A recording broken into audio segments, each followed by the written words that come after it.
Buenos días a todos. Soy el profesor Adolfo Vidal, quien va a dictarles la asignatura Biología 2. A continuación, voy a presentarles los contenidos que vamos a desarrollar a lo largo de toda la asignatura. O sea que este PowerPoint tómenlo como la presentación de Ciencias Biológicas 2 y vamos a ir pasando por los temas que vamos a ir desarrollando a lo largo de la materia. Nos vamos a centrar en el ser humano, que tiene las mismas características que cualquier otro ser vivo. Por ende, nos vamos a enfocar en su estructura física, química y biológica. Como ven, desde el punto de vista químico, la cual la bioquímica es también llamada química biológica o química de los seres vivos, nos va a mostrar de qué estamos compuestos y qué funciones cumplen cada una de las sustancias que forman a los seres vivos. Vamos a comenzar describiendo o clasificando cuáles son los componentes que forman parte de un ser vivo. Como ven acá, tenemos los que llamamos compuestos inorgánicos. Entre ellos tenemos sales, agua, oligoelementos. O sea, todos estos están presentes en nuestro cuerpo. De hecho, el más importante de todo es el agua, sobre el cual vamos a hacer algunos comentarios a continuación. Y luego tenemos los compuestos orgánicos, los cuales son los hidratos de carbono o azúcares, los lípidos o grasas, las proteínas que forman todas las estructuras corporales y los ácidos nucleicos, entre los que tenemos el ADN y el ARN. Acá vamos a comentar sobre uno de los elementos inorgánicos que es el más importante en todos los seres vivos. Como acá lo exponemos, el agua es un elemento vital de los seres vivos. La vida en nuestro planeta se generó a partir del agua y el agua sí o sí es sinónimo de vida. Como vemos acá, hacemos referencia a nuestra especie, el ser humano, donde decimos que el agua forma parte fundamental del ser humano. Nuestro cuerpo está formado por aproximadamente 65% de agua. Si a esto lo buscamos en detalle, veremos que el contenido total de agua que tiene nuestro cuerpo varía a lo largo de la vida. No es lo mismo la proporción de agua que tiene un niño recién nacido y durante su infancia que un adulto desarrollado o un adulto mayor en la tercera edad. Pero tomamos como un valor genérico que todos tenemos entre un 65 y un 70% de agua en nuestro cuerpo, con lo cual queda demostrado que si bien es un compuesto inorgánico, es el principal elemento o molécula que permite que exista la vida. Acá podemos ver uno de los roles que tiene el agua. El agua es considerada lo que llamamos el solvente universal dentro de nuestro cuerpo. ¿Qué queremos decir con esto?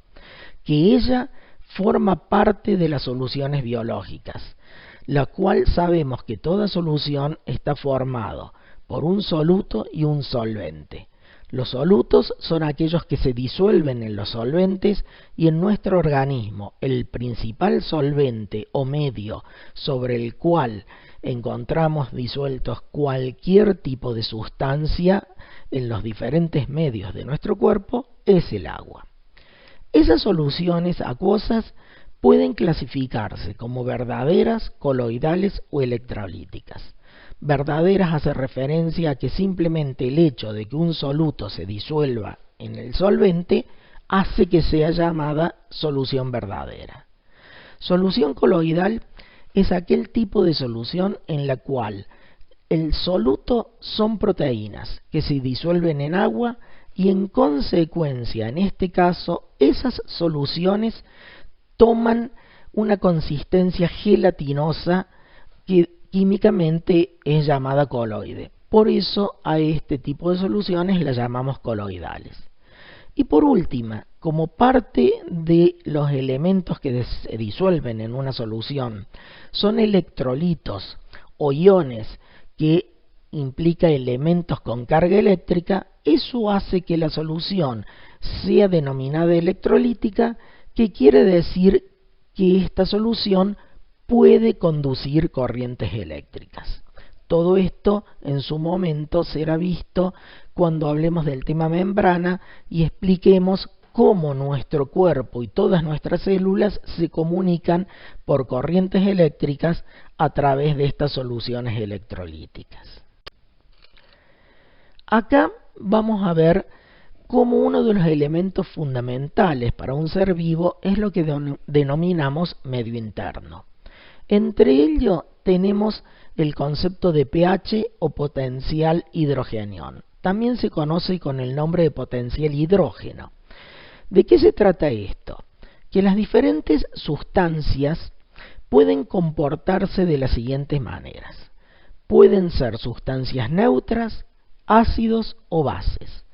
Por ende, cuando se mide el pH de cualquier sustancia, toma valores que van del 0 al 14.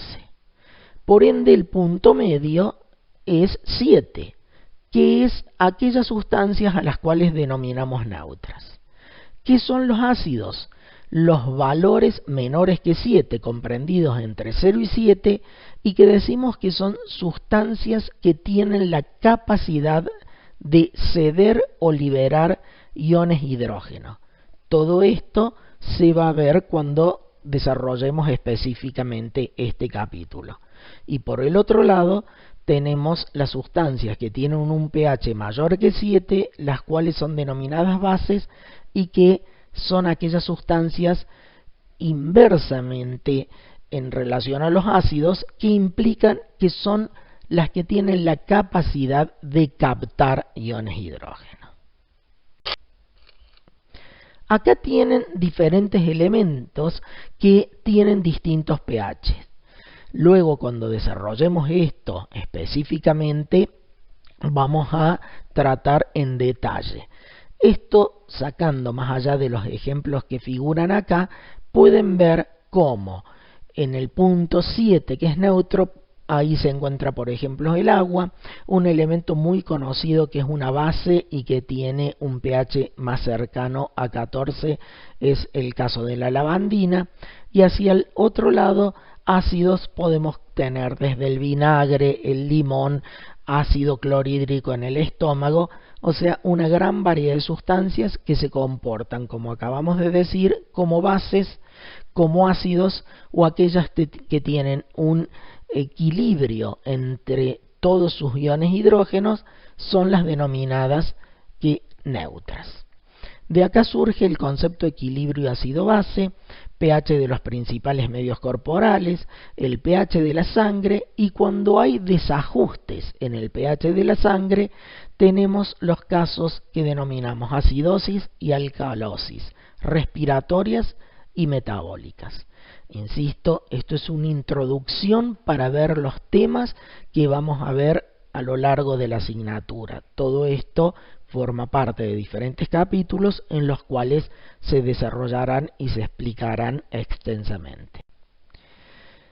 Acá pasamos al tema membranas biológicas, lo cual es muy importante porque ellas son las que regulan los transportes, tanto pasivos como activos.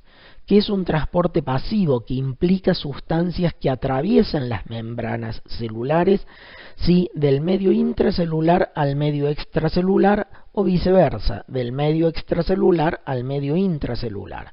Si lo hacen a favor del gradiente de concentración, que implica ir de donde hay más a donde hay menos, esto se realiza sin gasto de energía, por eso se llama transporte pasivo.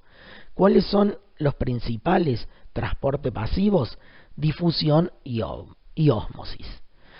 Si ahora el transporte se hace en contra del gradiente de concentración, o sea que va a ir de donde hay menos hacia donde hay más, esto debe hacerse con gasto de energía. En consecuencia, eso hace que se denomina transporte activo. y el principal transporte activo a nivel de nuestras células es el conocido como bomba de sodio y potasio, que como vengo diciendo se explicará en su momento. Acá vamos a hacer un repaso muy general de los principales compuestos orgánicos presentes en todos los seres vivos, obviamente en nuestro cuerpo. Hidratos de carbono, glúcidos o azúcares, los lípidos o grasas, proteínas como por ejemplo la hemoglobina, que forma parte de la sangre y es una proteína de transporte, ácidos nucleicos, ADN y ARN, y otros compuestos biológicos de importancia para nosotros como son las vitaminas y las hormonas. Hidratos de carbono. ¿Cómo se clasifican? Monosacáridos, oligosacáridos y polisacáridos. Esto es de acuerdo al tamaño de su molécula.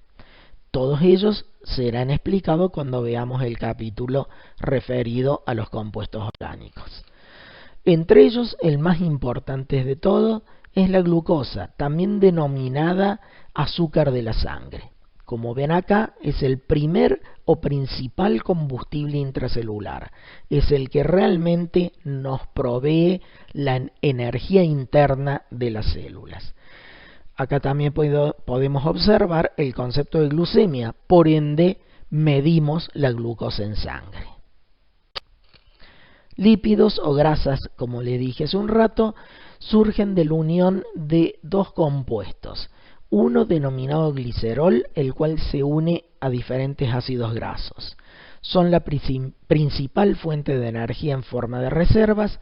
Se los encuentra en la naturaleza como aceites, grasas y cera en los más diferentes alimentos que nosotros consumimos. Y dentro de ellos hay lípidos muy importantes para nuestro cuerpo, como son aquellos que se llaman lípidos esteroides. Ellos son los denominados anabólicos y catabólicos, y el principal esteroide de nuestro organismo es el colesterol, sabiendo que hay dos tipos, uno HDL de alta densidad y el otro LDL de baja densidad.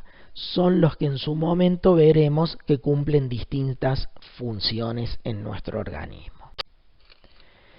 Ahora presentamos las proteínas, las cuales están formadas por largas cadenas de aminoácidos y ellas tienen funciones tan importantes como regular la presión osmótica de la sangre, una gran variedad de transportes, participan con el pH o refiriéndonos al pH en el equilibrio ácido-base de nuestro organismo y son una reserva de nitrógeno o reserva nitrogenada en nuestro cuerpo.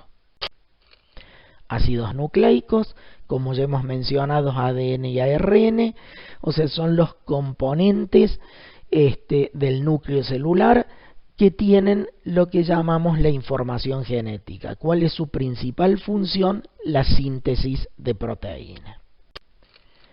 ¿Cuáles son los otros compuestos biológicos que habíamos mencionado y vamos a desarrollar?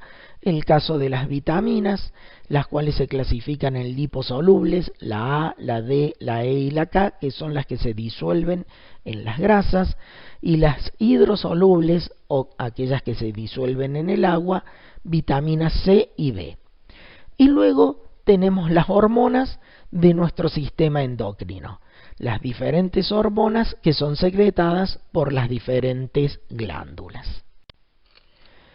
Y cerramos hablando de cuáles son los medios en los cuales podemos determinar todo lo químico que existe en ello y que nos dan un estado diagnóstico de salud o enfermedad, o nuestro estado de homeostasis, que implica un equilibrio de todos nuestros componentes y funciones vitales, que podemos tomarlo como información ¿de dónde? De aquellos medios que son de fácil obtención, sangre y orina. Por ello hablamos de los principales componentes y funciones y conceptos diagnósticos a través de hacer un análisis tanto de sangre como de orina. Con esto finalizo la introducción que, como les dije al comienzo, quería hacer o darles un pantallazo para que ustedes se ubiquen cuáles son los temas que vamos a desarrollar. Entonces, a continuación, vamos a pasar a desarrollar el primer tema de nuestra materia, el cual tiene que ver con el agua. De esta manera doy por finalizado este PowerPoint de presentación y a continuación, como dije, empezamos específicamente con cada uno de los capítulos que vamos a ver a lo largo de nuestra asignatura. Aprovecho para complementar, si bien todo ha sido subido y toda la información referida a los capítulos, al contenido de la materia y por sobre todo al sistema de cursado. Quiero recordárselos, esta asignatura tiene promoción total. ¿Quiénes van a poder lograr esa promoción? Son aquellos que rindan los 2 parciales que forman parte de esta asignatura. Obviamente tienen que rendirlos a los 2 en tiempo y en forma, y entre los 2 tener un promedio de 7. Como se aclara, no se puede tener notas inferior a 6. O sea que se puede promediar el 7, pero no con notas inferiores a 6.